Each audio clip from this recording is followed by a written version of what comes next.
اٹک jail کے قیدی number 804 Imran Ahmad Khan نیازی کے جرائم کی تفصیل ملاحظہ فرمائیں۔ پہلا جرم، جس ملک کی غریب لاچار عوام کے ہزاروں لوگ ماہانہ کینسر سے مر جاتے تھے، اس قوم کو چندہ جمع کر کر کے 3 کینسر اسپتال بنا کر دیے جہاں 70% لوگوں کا مفت علاج ہوتا ہے۔ جرم نمبر 2، جب اس کی سابقہ اہلیہ جمائمہ نے اسے کہا کہ یا میرے ساتھ لندن میں عیش کی زندگی گزارو یا مجھے چھوڑ دو، تو اس نے پاکستان کو چن لیا، بیوی کو چھوڑ دیا، یہاں تک کہ لاکھوں پاؤنڈز جو جمائمہ کی دولت سے اسے ملنے تھے وہ یہ کہہ کر ٹھکرا دیے کہ مجھے ان پیسوں کی کوئی ضرورت نہیں۔ تیسرا جرم، 40 سالوں سے ایک دوسرے کو سیاسی اقتدار بانٹنے والے سیاستدانوں کو عوام کے سامنے اس نے ایکسپوز کر دیا۔ بچے کو سمجھ آ گئی کہ یہ لوگ عوام کو بے وقوف بنا کر باریاں لیتے رہے اور ملک کو تباہ و برباد کر دیا، اور جب اسے بار بار کہا گیا کہ تم بھی آؤ اسی نظام کا حصہ بن جاؤ، آؤ تیسری باری لیتے رہو، تو اس نے کھل کر انکار کر دیا کہ اس ملک و قوم کو لوٹنے والوں کے ساتھ اتحاد نہیں کروں گا۔ چوتھا جرم، اس نے اپنے اقتدار کے دوران مسلم دنیا کو اکٹھا کرنے کی جسارت کی، حرمت رسول صلی اللہ علیہ وآلہ وسلم کا مقدمہ عالمی برادری کے سامنے رکھ دیا اور دنیا کو مجبور کر دیا کہ وہ ہمارے نبی پاک صلی اللہ علیہ وآلہ وسلم کی شان میں گستاخی کرنے والوں کو پاگل قرار دیں، اور اس کی تو قرارداد بھی پاس کروا لی۔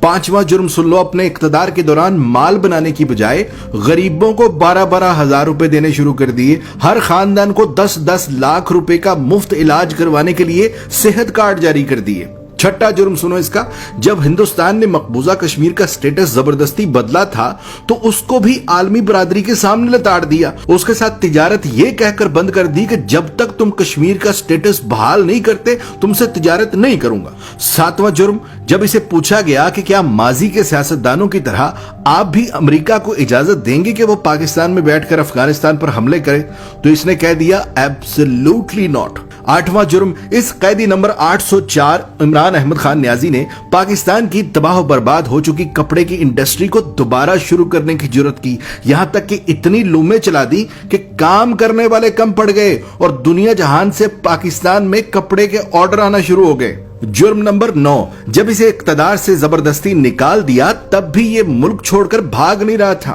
حالانکہ بار بار کہا گیا کہ چلے جاؤ یہاں سے ورنہ انجام برا ہوگا، مگر اس نے کہا کہ کوئی اپنا گھر بھی چھوڑ کر کہیں جاتا ہے اور پاکستان کو ہی اپنا جینا مرنا سمجھ لیا۔ 10واں جرم، جب اسے کہا گیا کہ باقی سیاستدانوں کی طرح تم بھی مغرب کو زمینی خدا مان لو، جان چھڑا لو اور ان کے آگے سر جھکا لو، تو اس نے نہ صرف خود انکار کر دیا بلکہ اپنی قوم کو بھی یہی سکھانے لگا کہ جھکنا صرف رب کے آگے ہے، کسی انسان کے آگے نہیں جھکنا۔ جرم نمبر 11، جہاں نئے سینما گھروں کی ضرورت تھی وہاں اس نے رحمت للعالمین اکیڈمی بنا دی، جہاں اسکولوں میں ڈانس ٹیچر، میوزک ٹیچر بھرتی کرنے تھے وہاں اس نے اسکولوں میں یکساں نصاب اور قرآن و حدیث کی کتابیں لازمی قرار دے دی۔ 12واں جرم سنو، اس نے غریب اور امیر کے لیے ایک جیسا انصاف مانگنا شروع کر دیا، کہنے لگا غریب کا بھی اتنا ہی حق ہے جتنا امیر کا ہے۔ جرم نمبر 13، PIA کا جو امریکہ میں روز ویلٹ ہوٹل ہم نے اب گروی رکھا ہے، یہ اسے 2 سال پہلے آزاد کروا کے قومی اثاثوں میں شمار کر رہا تھا۔ 14واں جرم سنو،